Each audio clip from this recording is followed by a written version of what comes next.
wealthy CEO slapped his ex-wife, said, "You are infertile." 3 years later, he saw her with twins at a train station who looked like him. "Mama, who's the tall man?" This is, I'm Bryce. I'm an old friend of your mama's. You have sad eyes." "Why are you sad?" "Because I lost something very important to me, and I'm hoping maybe I can find it again." "Mama, why are you crying?" "How old are they, Melody?" 2 years and 3 months. "You were pregnant. When you left, you were already." "No, Bryce. I found out 2 months later. After the divorce was final. After you called me defective. After you told me I was broken. Are you our daddy?" "I'd like to be. If you and Harper and your mama think that would be okay." Welcome back to Lux Love Chronicles, where we dive deep into the most compelling stories of love, loss, and redemption. I'm your host, Mr. Wentworth, and if that opening didn't send chills down your spine, you might want to check your pulse. To my incredible subscribers, thank you for being part of this journey. Your comments, your shares, your support, they fuel every story I tell. And if you're new here, you've just stumbled upon something special. Today's story is about a man who had everything money could buy, but lost the only things that truly mattered. It's about choices that echo through time, words that cut deeper than any blade, and the moment when the past collides with the present so violently that everything you thought you knew about your life crumbles in an instant. This is the story of Bryce Blackstone, and how one terrible night destroyed his world, only for him to discover 3 years later that he'd lost infinitely more than he ever imagined. If you've ever made a mistake that haunted you, if you've ever wondered if it's possible to find redemption after you've burned everything down, hit that like button right now. Because this story is going to take you on a ride that will change how you think about success, family, and what really matters in life. Let's begin. The 68th floor of the Blackstone Industries Tower offered a view that most people only dreamed of. Chicago sprawled beneath the floor-to-ceiling windows like a kingdom waiting to be conquered, and in many ways, it was. Bryce Blackstone had built an empire that touched every corner of the financial district, but on this particular morning, as autumn painted the city in shades of gold and crimson, none of it felt like enough. "The quarterly reports are ready for your review," Mr. Blackstone, Janet Morrison, his assistant of 8 years, said as she placed a stack of leather-bound folders on his mahogany desk. "The board meeting is scheduled for 2 o'clock. Bryce nodded without looking up from his computer screen, where stock prices flickered like Christmas lights, mostly green, thankfully, but enough red to remind him that success was never guaranteed, only earned daily through relentless dedication. "Thank you, Janet. And the Henderson meeting tomorrow. Confirmed for 9 a.m. They're flying in from Tokyo specifically to meet with you." The Henderson Group, one of the biggest deals of his career, worth nearly $2 billion. It should have excited him. Should have been the kind of victory that made all the 18-hour days and missed dinners worthwhile. Instead, he felt empty. "Sir," Janet's voice carried a note of concern. "Is everything all right?" Bryce looked up, forcing the practiced smile that had charmed investors and intimidated competitors for over a decade. Of course, just focused on the numbers. But that wasn't entirely true. Yes, the numbers were important.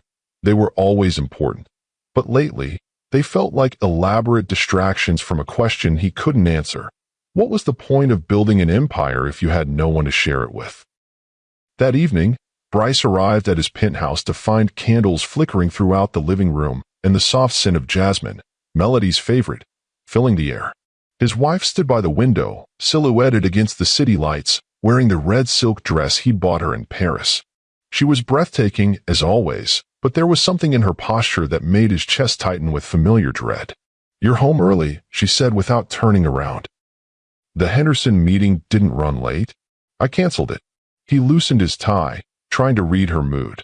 After 3 years of marriage, he'd learned to navigate the subtle currents of Melody's emotions, but lately, she'd become increasingly difficult to decipher.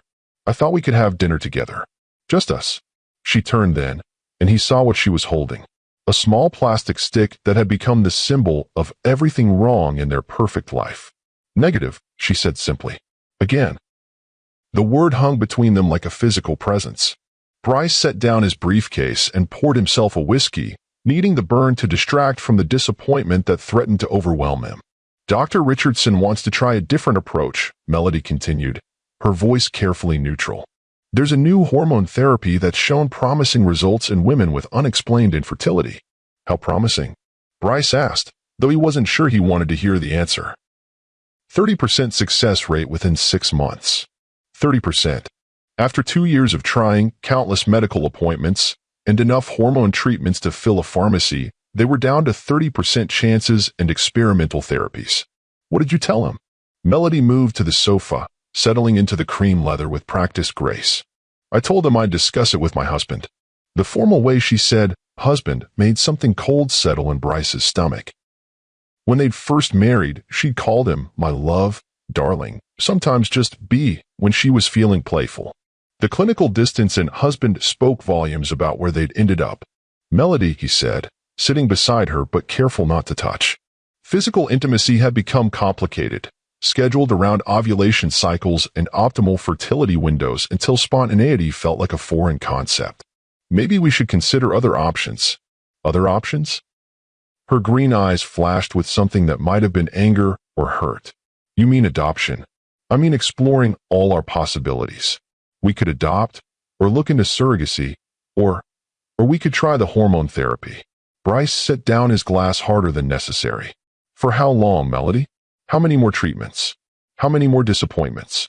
At what point do we admit that maybe this isn't meant to happen? It's been 2 years, Bryce. Some couples try for longer. Some couples don't have a board of directors breathing down their necks about succession planning. The words escaped before he could stop them, and he immediately regretted the way Melody's face went pale. The board had indeed been pressing him about family plans, especially after his father's will had made it clear that full control of Blackstone Industries would only pass to an heir with children of his own. It was an archaic clause, something from an era when bloodlines mattered more than business acumen, but it was legally binding. I see, Melody said quietly. So this isn't about us wanting children. It's about you needing an heir for your throne. That's not what I meant, isn't it? She stood, pacing to the window. Because lately, it feels like I'm less your wife and more a business problem you're trying to solve. Bryce followed her, desperate to bridge the growing chasm between them. You know that's not true. I love you, Melody. I've loved you since the moment I saw you at that charity gala, remember? You were wearing that blue dress, and you laughed at something the ambassador said, and I knew I had to meet you. For a moment, her expression softened. I remember. You spilled champagne on my shoes trying to introduce yourself. And you said it was an improvement because they were hideous shoes anyway. They were hideous shoes. A ghost of a smile crossed her lips. My mother bought them. I was just too polite to tell her. They stood close now, close enough that he could smell her perfume and see the flecks of gold in her green eyes. This was the woman he'd fallen in love with, brilliant, funny, kind enough to wear ugly shoes to spare someone's feelings. The woman who'd made him believe that maybe there was more to life than quarterly reports and board meetings. We can get through this, he said, reaching for her hands. Whatever it takes. But even as he said the words, Bryce felt the weight of everything pressing down on him. The Henderson deal, the board's expectations, his father's will, the empty bedrooms in their penthouse that should have been filled with children's laughter. The growing distance between him and the woman who was supposed to be his partner in everything. Melody pulled her hands free gently. I'm tired, Bryce. I think I'll go to bed early. It's only 8 o'clock. I know what time it is. She kissed his cheek, a brief, perfunctory gesture that felt more like dismissal than affection, and disappeared into their bedroom. Bryce stood alone in the living room, surrounded by candles that were burning lower by the minute, and wondered when his life had become so complicated. His phone buzzed. A text from Richard Yamamoto, the CEO of Yamamoto Holdings and the key to a partnership that could expand Blackstone Industries into the Asian market. Need to discuss timeline for succession announcement before we finalize merger. Board has concerns about long-term stability. Can we meet tomorrow? Bryce stared at the message until the words blurred together. Succession announcement. They wanted him to guarantee something he couldn't deliver, to promise an heir he didn't have. The merger with Yamamoto Holdings was worth $1.8 billion, but apparently it hinged on his ability to procreate. He typed back, tomorrow at 10. My office. Then he poured himself another whiskey and stood at the window, looking down at the city he'd conquered but somehow couldn't seem to hold on to. Somewhere in the distance, normal families were having dinner together, helping children with homework, reading bedtime stories. Simple domestic moments that felt as foreign to him as life on another planet. When had success become so lonely? The next morning brought news that would test every assumption Bryce had about his life and priorities. He was reviewing the Yamamoto contracts when his phone rang. Mr. Blackstone, Janet's voice was tight with tension. Mr. Yamamoto is here, but he's brought additional representatives, and they're requesting to speak with Mrs. Blackstone as well. Bryce's blood went cold. They want to meet Melody? They've specifically asked about family planning and, well, sir, I think you should handle this conversation directly. 20 minutes later, Bryce sat across from Richard Yamamoto and two other executives in his conference room, feeling like he was being interviewed for his own life. Mr. Blackstone, Yamamoto said in his precise English, Yamamoto Holdings values long-term partnerships above all else. Our research indicates that family stability often correlates with business stability, particularly in succession planning. I understand your concerns, Bryce replied carefully, but I'm not sure how my personal life relates to our business partnership. Your father's will makes it clear that full control of Blackstone Industries requires an heir. Without guarantees of succession, we cannot commit to a merger of this magnitude. The words hit like physical blows. They'd done their homework, knew about the stipulations in his father's will, understood exactly how precarious his position really was. Our legal team has reviewed the relevant documents, another executive added. The partnership requires assurance that Blackstone Industries will remain family-controlled for at least 2 generations. Bryce felt the walls closing in. And if I can provide those assurances, then we proceed as planned. If not, Yamamoto spread his hands. There are other partners in Chicago. After they left, Bryce sat alone in his office, staring at the contracts that represented everything he'd worked for, everything his father had built, everything that could disappear if he couldn't solve a problem that had nothing to do with business acumen and everything to do with biology. His intercom buzzed. Mr. Blackstone? Mrs. Blackstone is on line 1. She says it's urgent. Bryce picked up the phone, hoping against hope that maybe Melody had good news for once. Bryce. Her voice was shaky. I just left Dr. Richardson's office. The hormone therapy, it's not working. He wants to try IVF, but the success rates for someone with my condition, she didn't finish the sentence. She didn't need to. I'm coming home, Bryce said. No, don't. You have meetings. I know how important today is for the Yamamoto deal. How important today was. If only she knew that the deal they'd both made sacrifices for had just collapsed because of the very problem they couldn't solve. Melody, we need to talk. I know, but not now. Not today. I need some time to process this. The line went dead, leaving Bryce alone with the weight of failure crushing down on him from every direction. His marriage was fracturing. His business empire was threatened. And somewhere in the distance, he could hear the sound of everything he'd built beginning to crumble. That evening, he didn't go home. Instead, he went to his club, where the whiskey was older and the silence was deeper, where he could sit alone and try to figure out how a man who'd conquered the business world couldn't solve the one problem that actually mattered. But the silence only amplified the questions that had been haunting him for months. What if they never had children? What if the Yamamoto deal fell through? What if his father's empire crumbled because his son couldn't produce an heir? And underneath all of those questions lay one more terrifying thought. What if he was the problem? What if everything he touched was destined to turn to ash? Comment below if you think success means nothing without someone to share it with, because this story is about to take a turn that will shatter everything you think you know about what really matters in life. The call came at 11:47 p.m. on what should have been their 3rd wedding anniversary. Bryce was still at his club, nursing his 4th whiskey and staring at the Yamamoto contracts that now felt like elaborate pieces of expensive paper. The amber liquid burned, but not enough to numb the reality of what had happened in that conference room. Mr. Blackstone? Janet's voice was apologetic through the phone.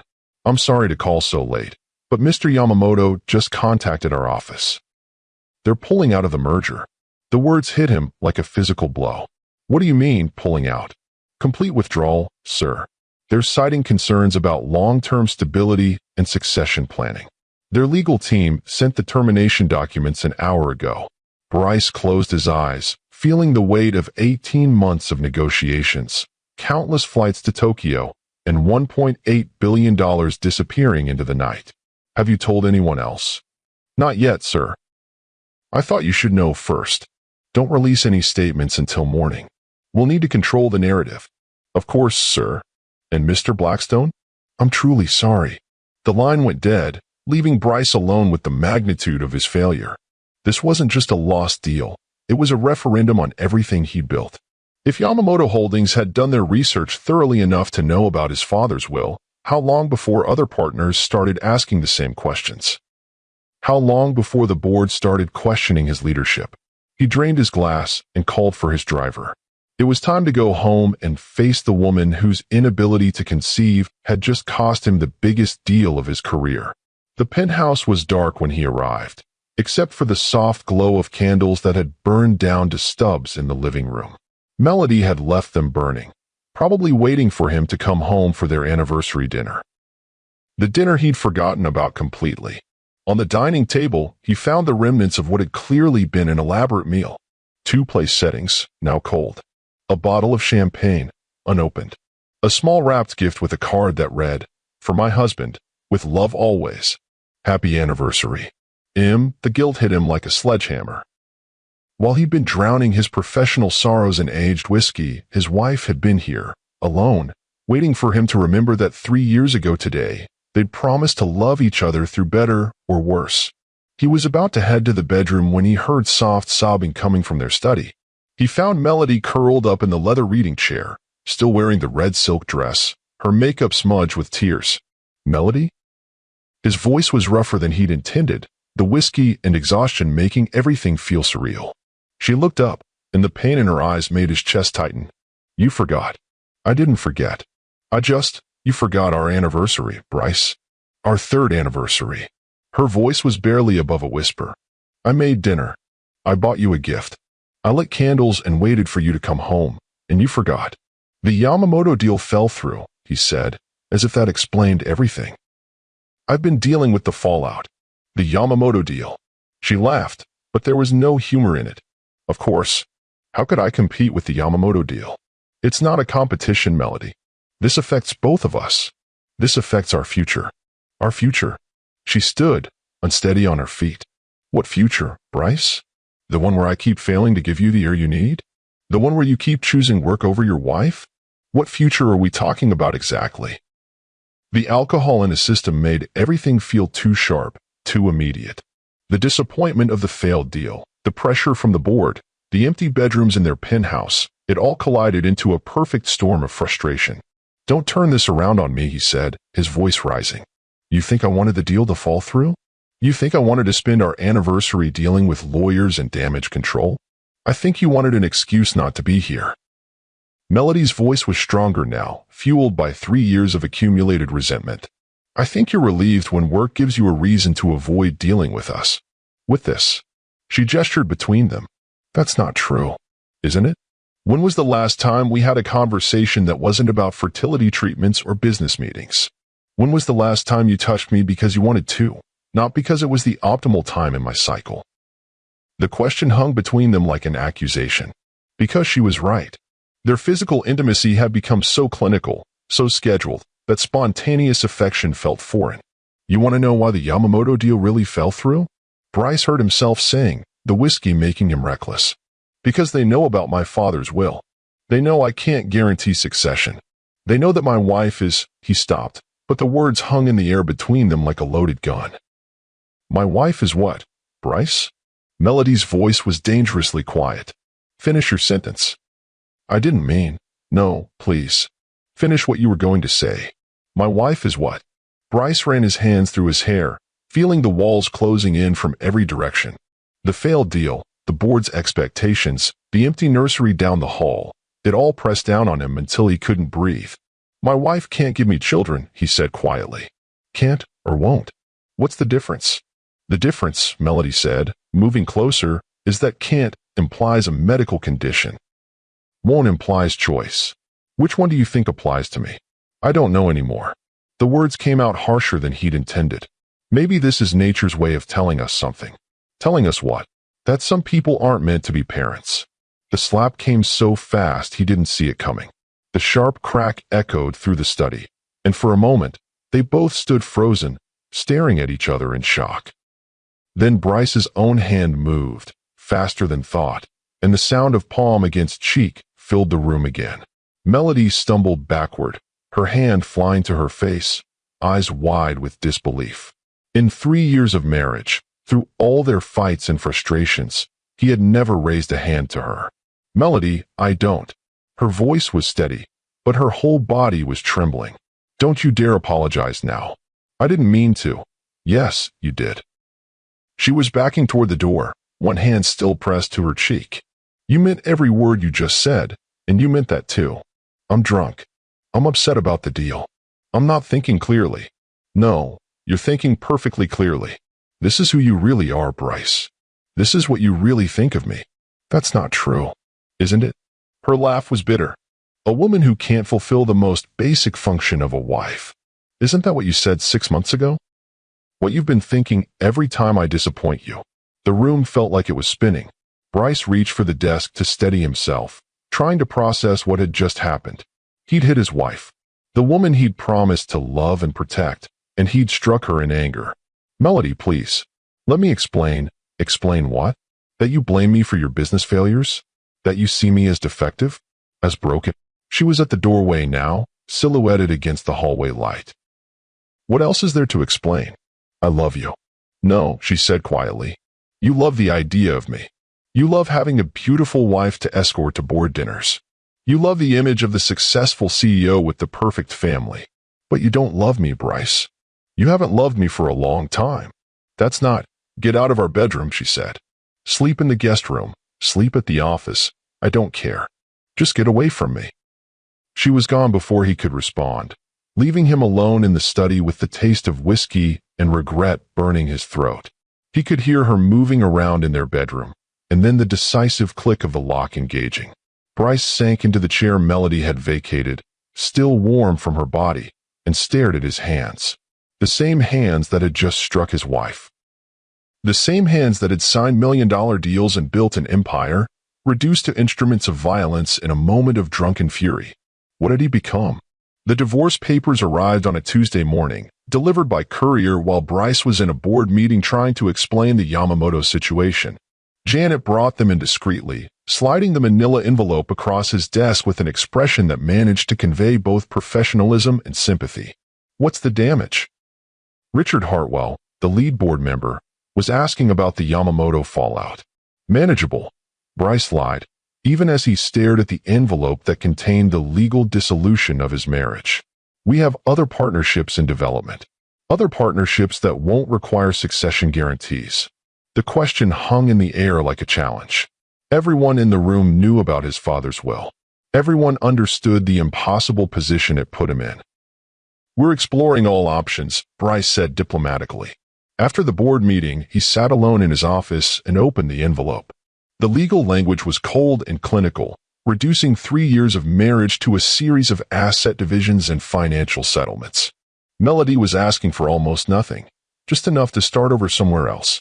The penthouse, the cars, the art collection, the vacation homes, she wanted none of it. She just wanted out. His intercom buzzed. Mr. Blackstone, your wife's attorney is online too. Ex-wife's attorney, Bryce thought, but he didn't correct Janet. Put him through.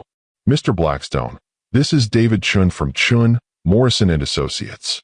I'm representing Mrs. Blackstone in your divorce proceedings. I assumed as much. She's prepared to sign the papers as soon as possible. The settlement terms are quite generous to you, given the prenuptial agreement. She's not seeking alimony, just a one-time payment as specified in the prenup. Bryce found himself wondering what Melody was thinking. After 3 years of marriage to one of the wealthiest men in Chicago, she was walking away with a relatively modest settlement. It felt like another judgment on his character. Where will she be living? He asked. I'm not at liberty to share that information. Mrs. Blackstone has requested no contact during the transition period. I see. The papers can be finalized as early as next week if you're agreeable to the terms. Next week, 3 years of marriage dissolved in a week of paperwork. Fine, Bryce said. Send over the final documents. For the next 2 weeks, he threw himself into work with obsessive intensity. 18-hour days became 20-hour days. He pursued new partnerships with desperate aggression, as if professional success could somehow compensate for personal failure. But late at night, alone in the penthouse that felt cavernous without Melody's presence, the guilt would creep in. The memory of that slap, the look in her eyes when she'd called him broken, the sound of their bedroom door locking him out of his own life. He'd hired private investigators to find out where she'd gone, but they'd come up empty. Melody Grant Blackstone had vanished as completely as if she'd never existed. It wasn't until 6 weeks after the divorce was finalized that Bryce discovered what he'd really lost. He was going through some of Melody's things that she'd left behind. Books, mostly, and some jewelry she'd forgotten. When he found the pregnancy test hidden in her jewelry box. 2 pink lines. The plastic stick fell from his numb fingers, clattering onto the marble floor of what had been their bedroom. For a long moment, he just stared at it, his mind struggling to process what he was seeing. Positive. The test was positive. His hands shaking, he picked up the test and checked the date on the packaging. 6 weeks old. Which meant Melody had been pregnant when she left. Had been carrying his child, the heir he desperately needed, the baby they tried for so long to conceive, and she'd kept it from him. The irony was so brutal it took his breath away. After 3 years of medical appointments and fertility treatments, after the cruel words and the violence that had destroyed their marriage, after the business deal that had fallen through because he couldn't guarantee succession, she'd been pregnant the entire time.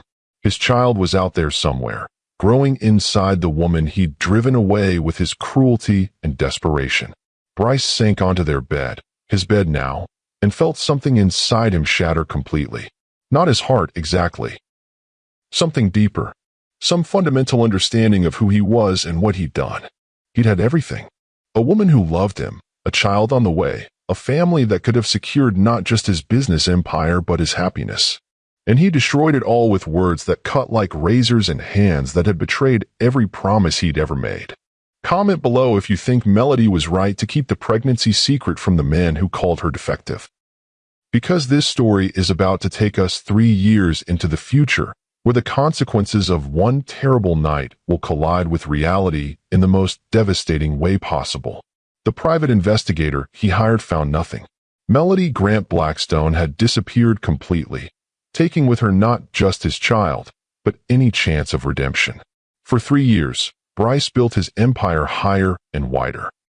He secured new partnerships, expanded into international markets, and became exactly the kind of CEO his father had envisioned. But success felt hollow when there was no one to share it with, and every victory was shadowed by the knowledge of what he'd lost. He dated other women, beautiful, accomplished women who should have been perfect matches for a man of his stature.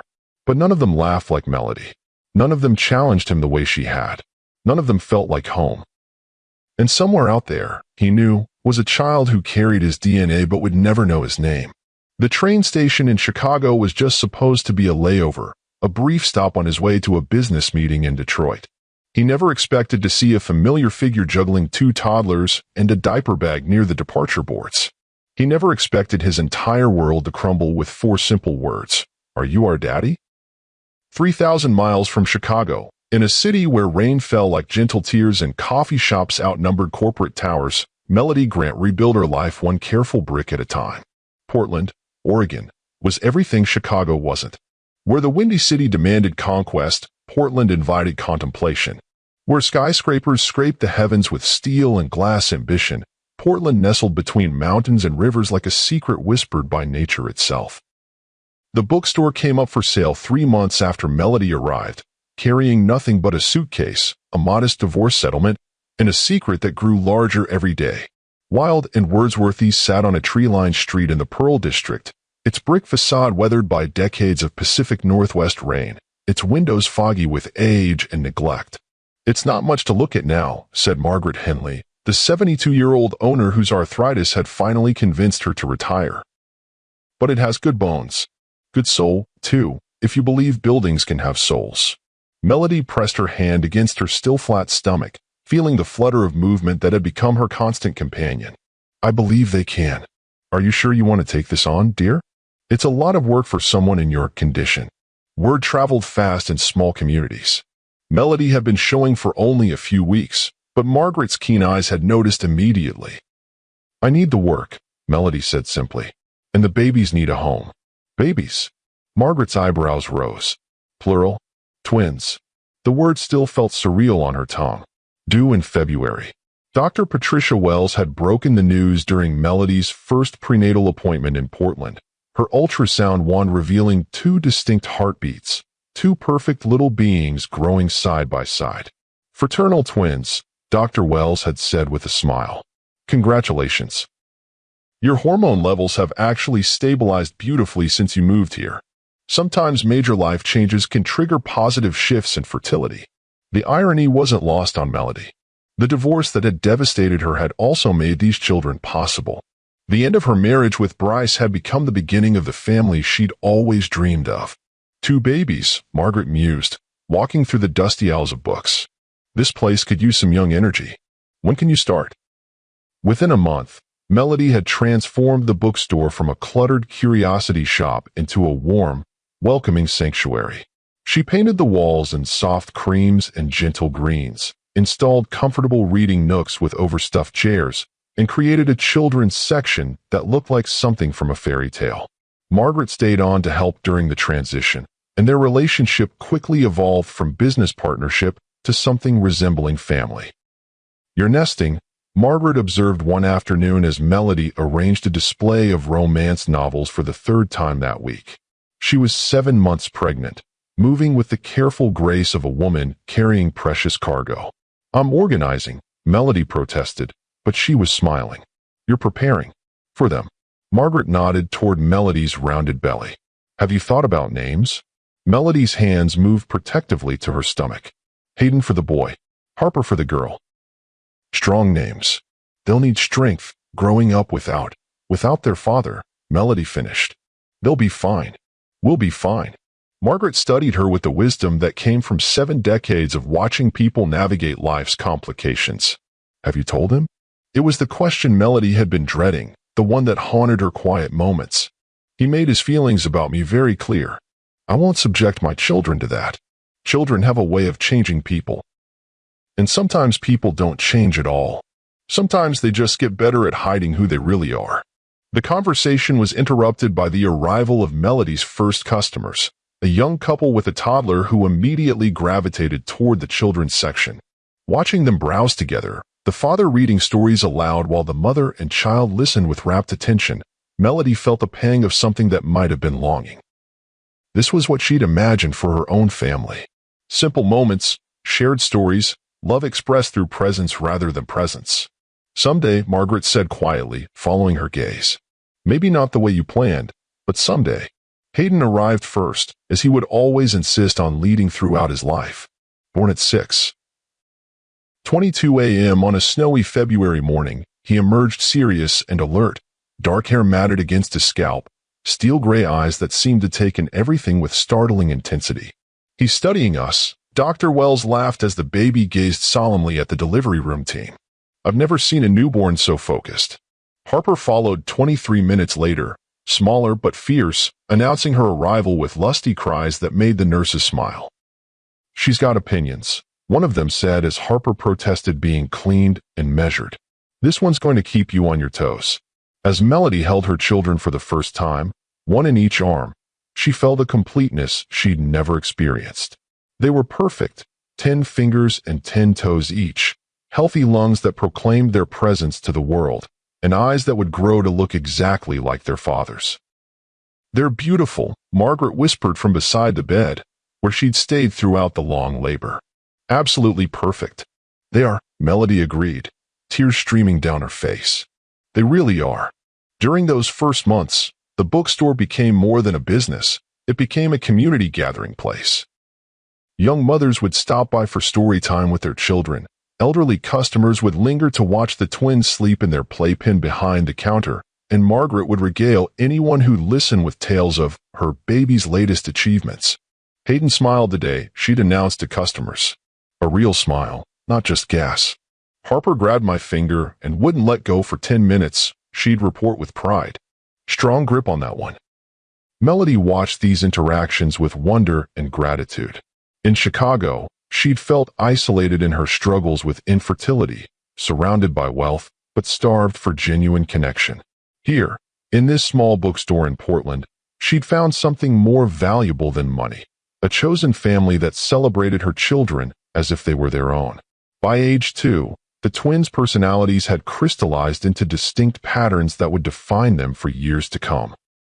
Hayden was the philosopher, content to sit quietly and observe the world with those penetrating gray eyes. He spoke in complete sentences by 18 months and had an unsettling ability to read people's emotions. "Mama's sad," he'd announce when Melody was having a difficult day, climbing into her lap with the serious expression that made him look far older than his years. Harper was the adventurer, fearless and charming, ready to win over anyone within reach of her infectious giggle. She walked at 10 months and had been climbing everything in sight ever since. Down, she'd demand from whatever piece of furniture she'd scaled, arms outstretched with complete confidence that someone would catch her. The bookstore thrived under Melody's care, becoming known throughout Portland for its carefully curated selections and family-friendly atmosphere. She'd expanded the children's section, added a small cafe in the back corner, and hosted weekly events that drew people from across the city. "You've created something special here," said Rachel Morrison, Melody's best friend from college, during one of her visits from Milwaukee. "The kids love it. The community loves it. You love it. This is what happiness looks like."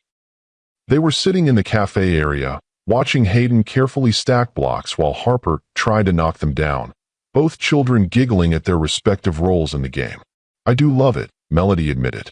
"For the first time in years, I feel like I'm exactly where I'm supposed to be." "Any regrets?" "About Chicago, about..." Rachel trailed off diplomatically. "About Bryce." Melody shook her head. "How can I regret anything that led to them?" But late at night, when the children were asleep and the bookstore was quiet, Melody sometimes wondered what might have been different.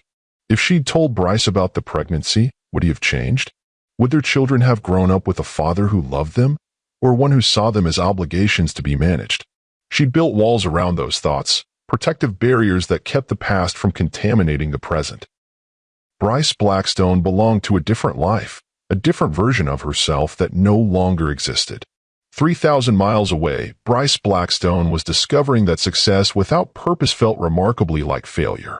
His empire had never been larger. Blackstone Industries had expanded into international markets, acquired 3 major competitors, and posted record profits for 6 consecutive quarters.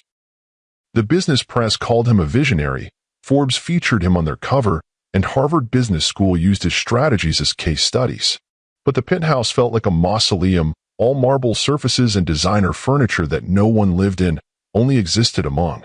"The Singapore deal is finalized," Janet announced during their Monday morning briefing. "The contract should arrive by courier this afternoon." "Good."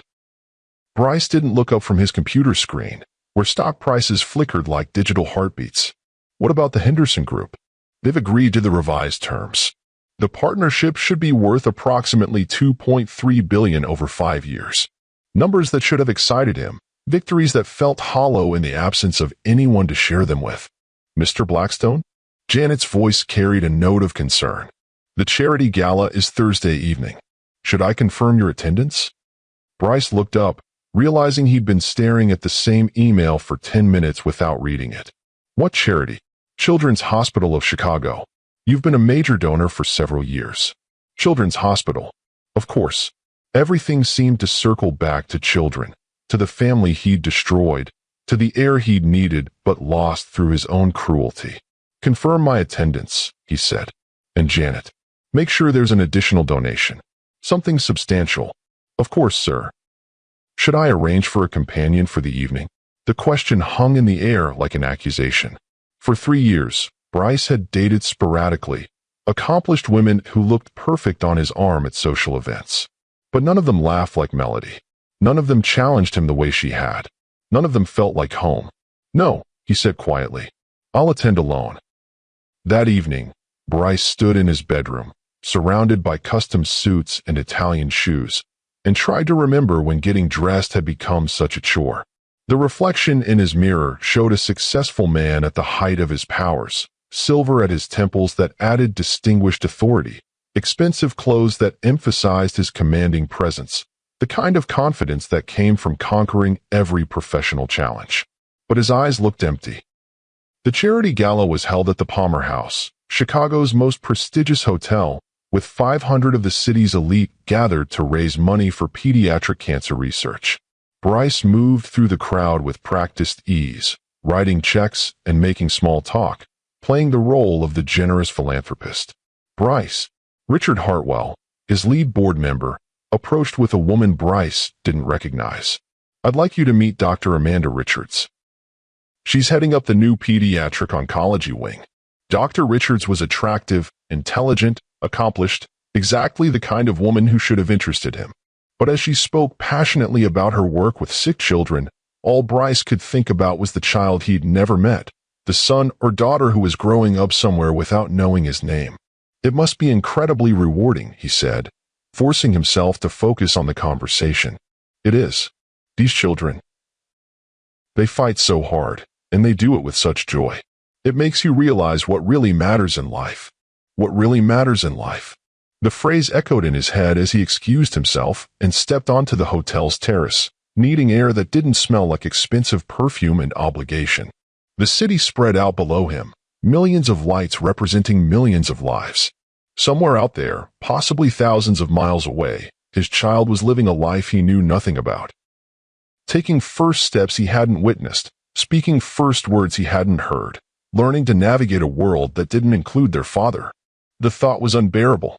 The business trip to Detroit was supposed to be routine, a final meeting to secure a manufacturing partnership that would expand Blackstone Industries' automotive division. Bryce had made the journey dozens of times, but this trip required a connection through Chicago's Union Station. He almost took a direct flight instead. The train felt like an indulgence, a slower way to travel that successful executives rarely chose. But something about the rhythm of rail travel appealed to him that morning. The steady clacking of wheels on tracks that promised a few hours of enforced contemplation. Union Station bustled with its usual controlled chaos. Business travelers hurrying toward departures, families wrangling children and luggage, the constant echo of announcements bouncing off the vaulted ceiling. Bryce moved through it all with practiced efficiency, his leather briefcase in one hand, phone in the other, reviewing contracts for the Detroit meeting. He was checking his watch when it happened. A small body collided with his legs, tiny hands grabbing at his perfectly pressed pants to keep from falling. Bryce looked down, automatic words of gentle reproof forming on his lips, and found himself staring into steel-gray eyes that were exactly like his own. The child was perhaps 2 years old, with dark hair that stuck up at odd angles, and the kind of serious expression that seemed far too mature for his age. He studied Bryce with curious intensity, head tilted to one side. "Sorry, mister," the boy said in a clear, piping voice. "I was running to see the big train." Bryce's briefcase slipped from numb fingers, clattering to the marble floor. Somewhere in the distance, he heard a woman's voice calling a name. "Hayden! Hayden, come back here!" Hayden. The child's name was Hayden. And then she appeared, rushing through the crowd with another child on her hip, a little girl with lighter hair but the same unmistakable eyes. Melody looked exactly as he remembered and completely different, maternal confidence replacing the hesitant uncertainty he'd grown accustomed to during their marriage. She skidded to a stop when she saw him, her face cycling through shock, recognition, and something that might have been panic. "I'm sorry," she said breathlessly, not quite meeting his eyes. "Hayden, you can't just run off like that." Time seemed suspended, the busy station fading into background noise as 3 years of separation collapsed into this impossible moment. Bryce stared at his children. Because there was no question they were his children, the resemblance was unmistakable, and felt his carefully constructed world begin to crumble. "Mama, who's the tall man?" asked the little girl, studying Bryce with frank curiosity. Melody's throat worked soundlessly for a moment before she found her voice. This is, I'm Bryce," he said gently, crouching down to the children's eye level. "I'm an old friend of your mama's." Hayden continued his solemn assessment. "You have sad eyes," he announced matter-of-factly. "Why are you sad?" The innocent observation hit like a physical blow.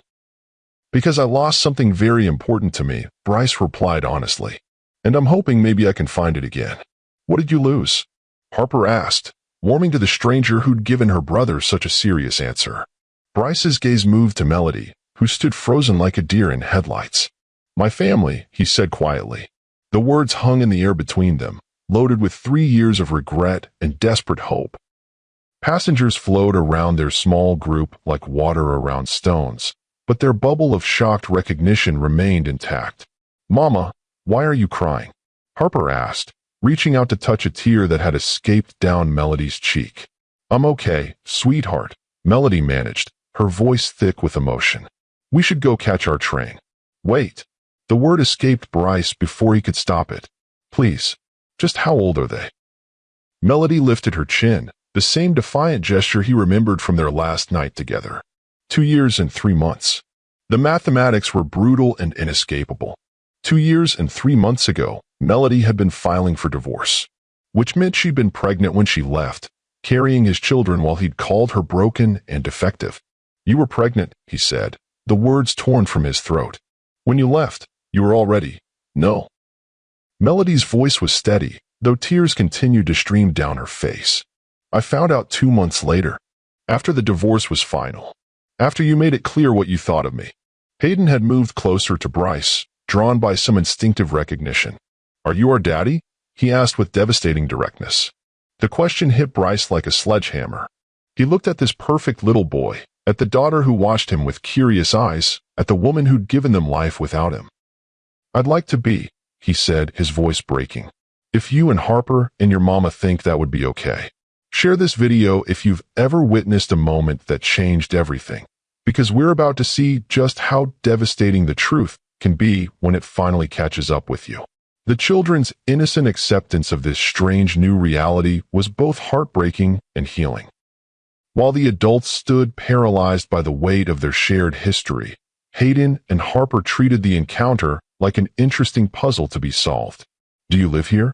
Harper asked Bryce, gesturing around the train station with the sweeping authority of a 2-year-old. No, sweetheart. I live in a big building in Chicago, but I'm traveling today just like you.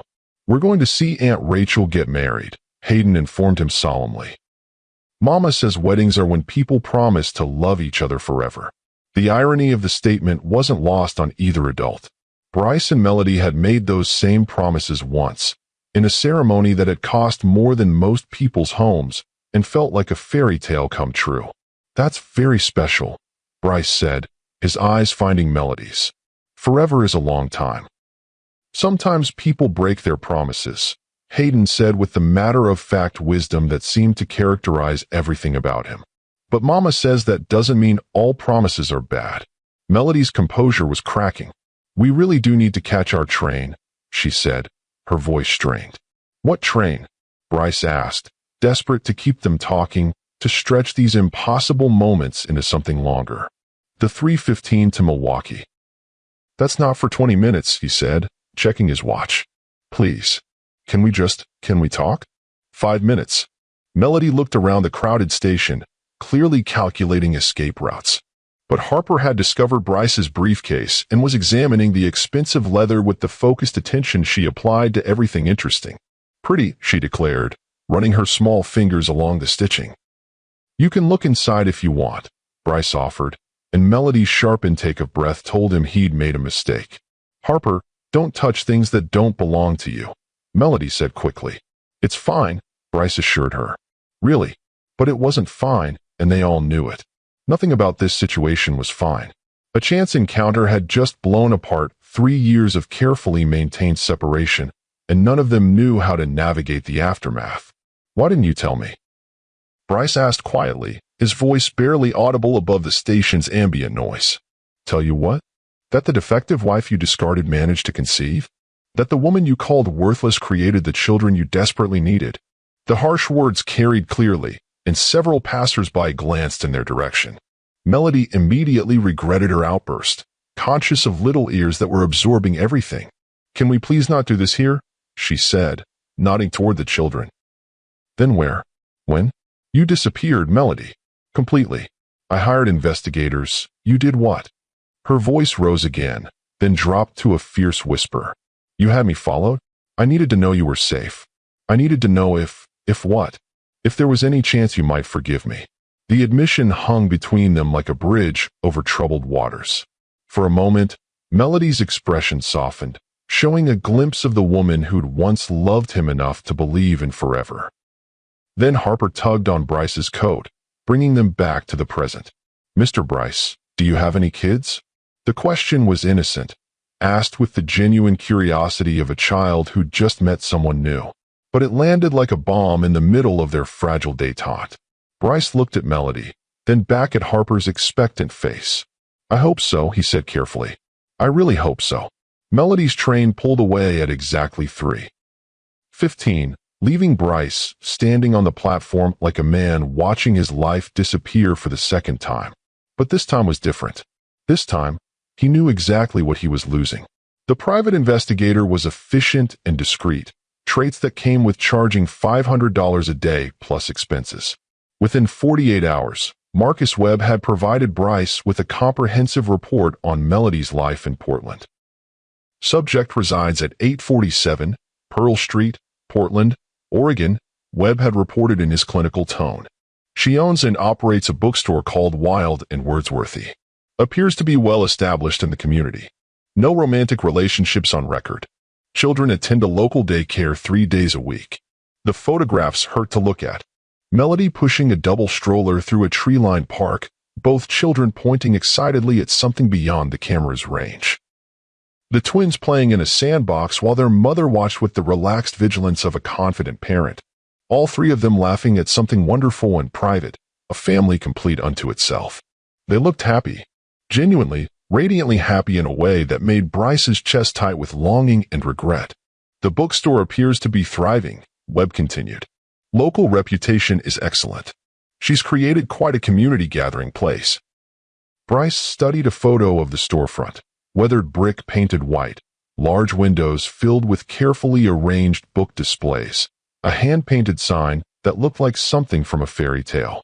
It was everything his sterile penthouse wasn't. Warm, welcoming, alive. I need you to find out everything, he told Webb. What time they wake up, what they eat for breakfast, what stories she reads them at night. Everything. That level of surveillance is going to be expensive and potentially problematic from a legal standpoint. I don't care about the cost. And make sure you're discreet. I don't want her to know she's being watched. For 2 weeks, Bryce devoured every detail of his children's lives like a starving man consuming sustenance. Hayden preferred books to toys, could sit quietly for an hour listening to stories. Harper was fearless on playground equipment that should have terrified a 2-year-old. They both helped their mother in the bookstore, Hayden organizing low shelves with serious concentration, while Harper charmed customers with her infectious giggle. They were perfect, and they were strangers to him. The decision to go to Portland wasn't rational. Bryce had board meetings scheduled, contracts waiting for signature, an empire that required his constant attention. But none of it mattered compared to the children who carried his eyes and his stubborn chin, who were growing up without knowing their father's name. He flew to Portland on a gray Tuesday morning, renting a car at the airport and driving through streets that felt foreign after the geometric precision of Chicago's downtown grid. Portland was organic where Chicago was engineered, flowing where his city demanded conquest. Wild and Wordsworthy sat exactly where Webb's photos had promised, looking like something from a storybook. Through the large windows, Bryce could see Melody behind the counter, helping a customer while keeping one eye on the children's section where his son and daughter played quietly. He sat in his rental car for 20 minutes, working up the courage to walk through that door and shatter the peaceful life his ex-wife had built. Because that's what his presence would do, shatter things. He'd already proven he was very good at breaking beautiful things. The bell above the door chimed softly when he entered, and Melody looked up with the welcoming smile she reserved for customers. The smile died when she saw him. We're closed, she said quietly. Your sign says open until 6. Not for you. The twins were nowhere to be seen, but children's laughter drifted from somewhere in the back of the store. His children. The thought still left him breathless. We need to talk, he said, moving closer to the counter.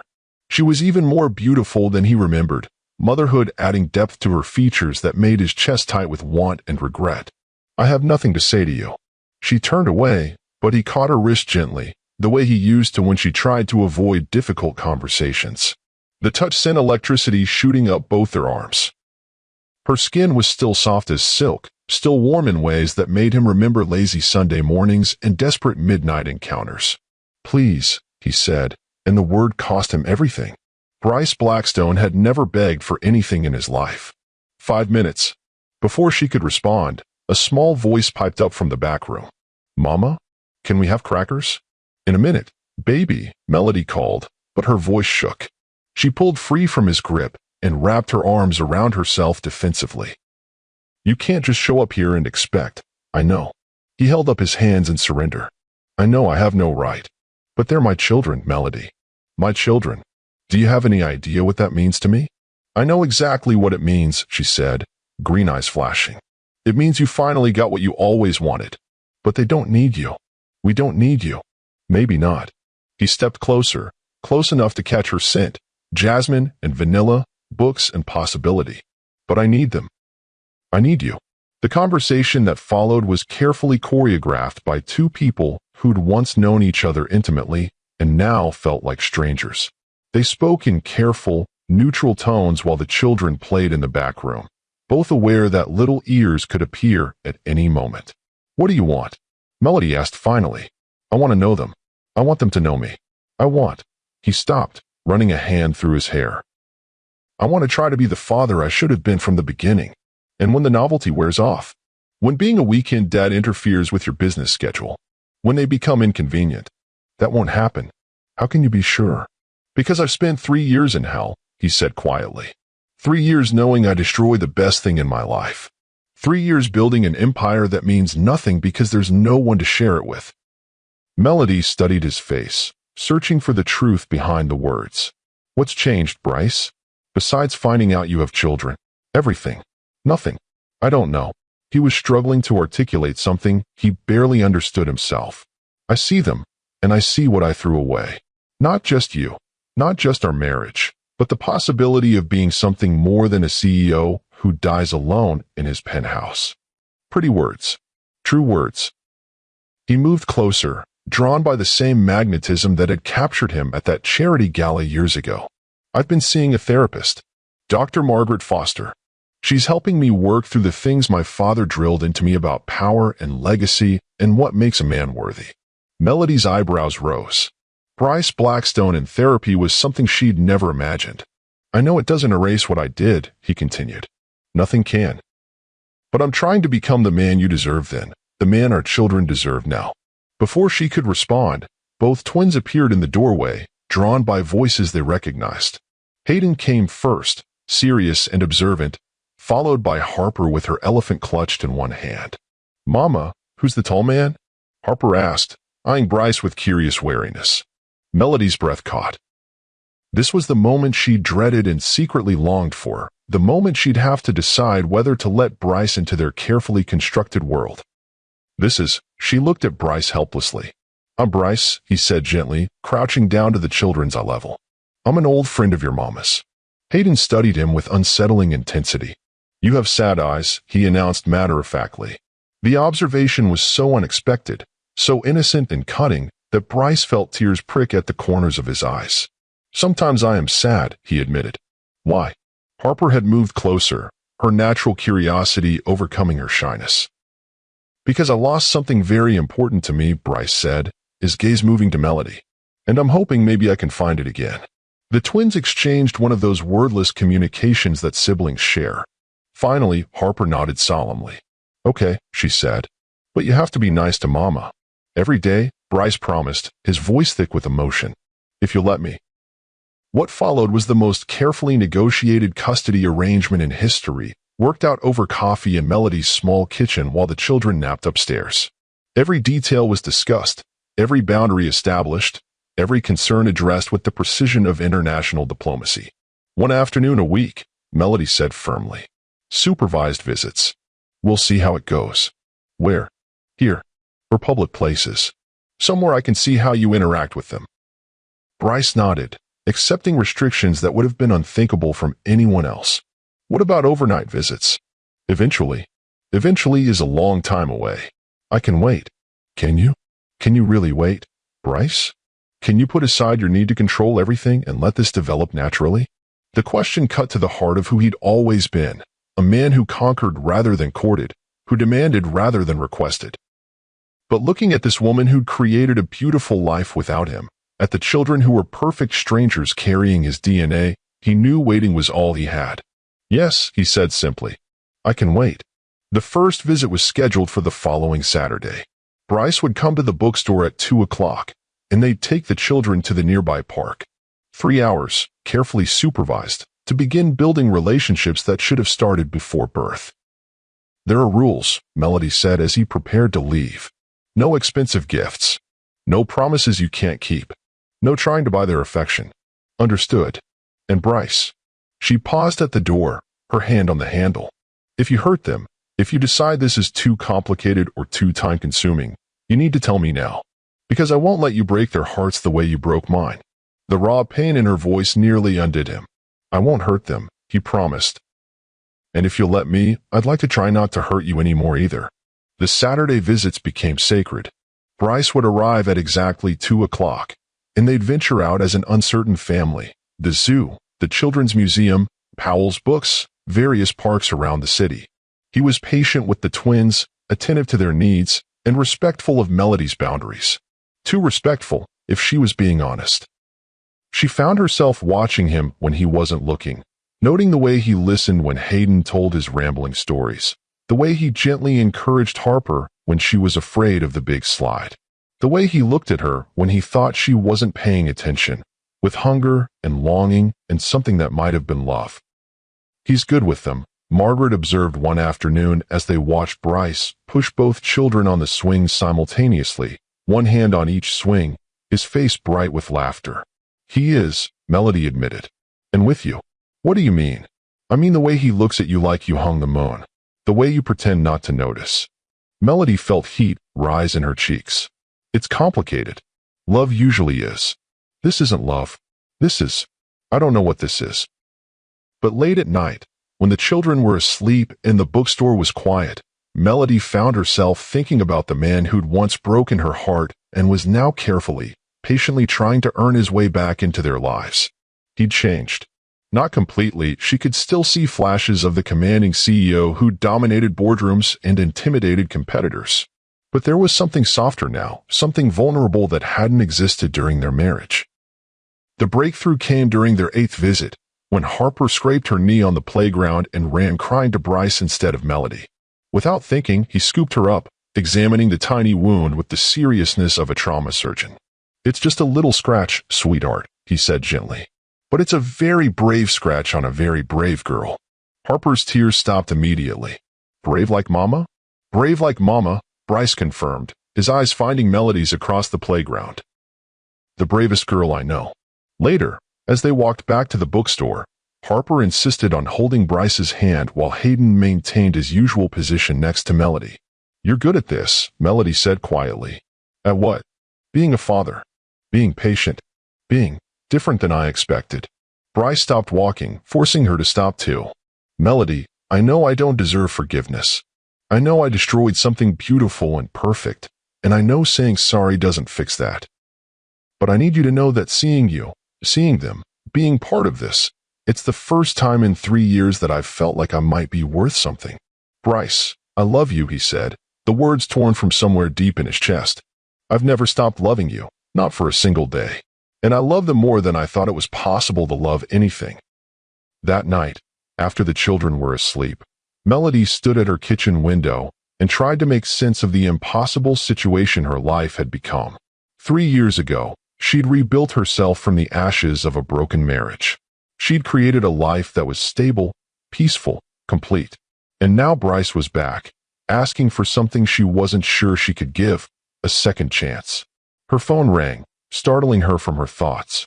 The caller ID showed a Chicago number she didn't recognize. Hello, Mrs. Blackstone? This is Janet Morrison. I worked as Mr. Blackstone's assistant. Melody's blood went cold. What's wrong? Is Bryce? He's fine. but he's missed 3 important meetings this week.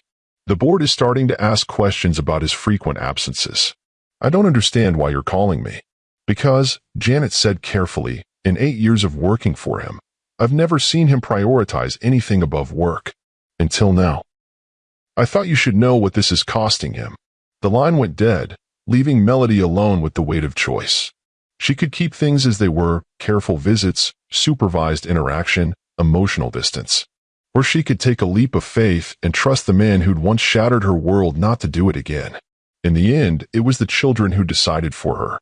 Mama, Hayden said the next morning over breakfast, why doesn't Daddy live with us? The casual use of Daddy stopped her heart. What do you mean, sweetheart? Tommy at daycare says daddies live with their families. Why doesn't our daddy live here too? Harper looked up from her cereal. I like Daddy. He tells good stories, and he doesn't get scared on the big swings. 2 little faces looked at her with complete trust, waiting for an answer she didn't have. How do you explain to children that sometimes grown-ups hurt each other so badly that love isn't enough to fix it? How do you tell them that forgiveness is a choice that has to be made new every day? Sometimes, Melody said carefully, families look different than other families. But that doesn't mean they love each other any less. But would it be okay if Daddy lived here? Hayden pressed, with the logical persistence that characterized all his conversations. Before she could answer, the bell above the bookstore door chimed. Through the window that connected her apartment to the shop, she could see Bryce entering with a bouquet of jasmine, her favorite flowers from years ago. Why don't you ask him? She said, her heart hammering against her ribs. Bryce found them in the small kitchen above the bookstore, domestic in a way that made his chest tight with longing. Melody was washing dishes while the twins finished breakfast, sunlight streaming through gauze curtains to paint everything in gold. This was what he'd always wanted. Not the penthouse or the empire or the board's approval, but this, simple family moments filled with laughter and love. Daddy. Harper launched herself from her chair, not caring that her hands were sticky with syrup. Good morning, sunshine, he said, scooping her up. And good morning to you too, serious man, he added, ruffling Hayden's hair. We were talking about families, Hayden informed him with his usual directness. About why some daddies live with their kids and some don't. Bryce's eyes found Melody's, noting the way her hands had stilled in the soapy water. That's a very good question. So why don't you live with us? Harper asked, her small hands framing his face with sticky palms. Because sometimes, Bryce said carefully, grown-ups make mistakes that hurt the people they love. And sometimes it takes a long time to fix those mistakes.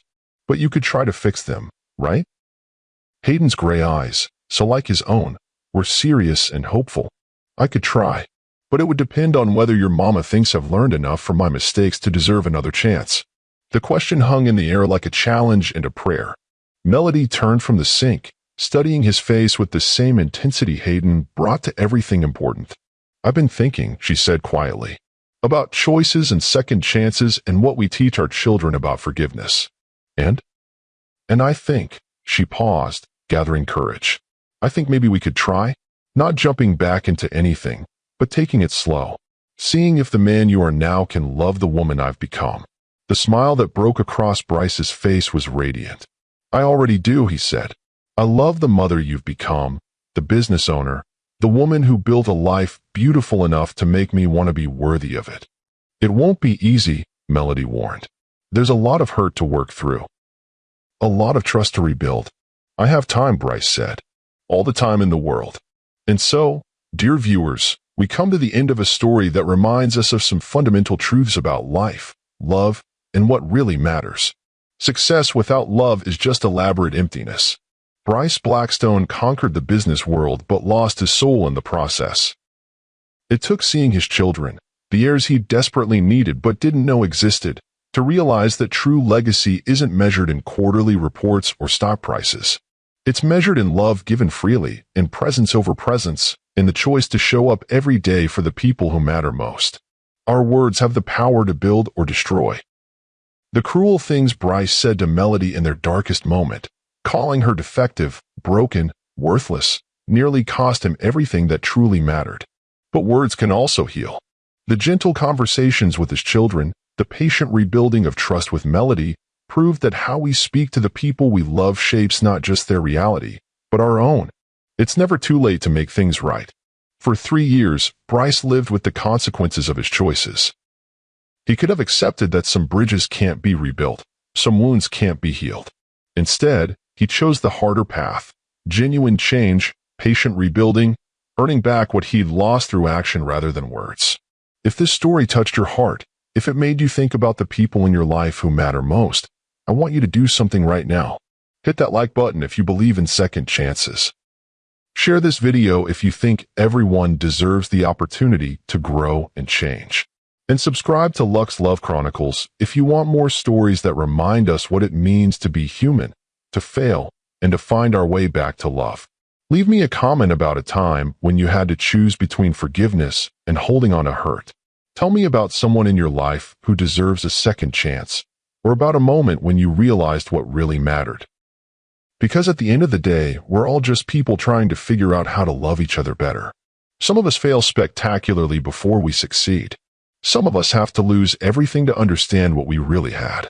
But the beautiful thing about being human is that every day offers us a new chance to choose love over pride, presence over presence, and family over fortune. Thank you for joining me on this journey. Until next time, this is Mr. Wentworth reminding you that the best love stories aren't about perfect people. They're about imperfect people choosing to love each other perfectly. The greatest success is not in building an empire, but in building a family. The richest man is not the one with the most money, but the one with the most love. And sometimes, the most beautiful love stories begin with the choice to forgive what seems unforgivable and rebuild what seems irreparably broken.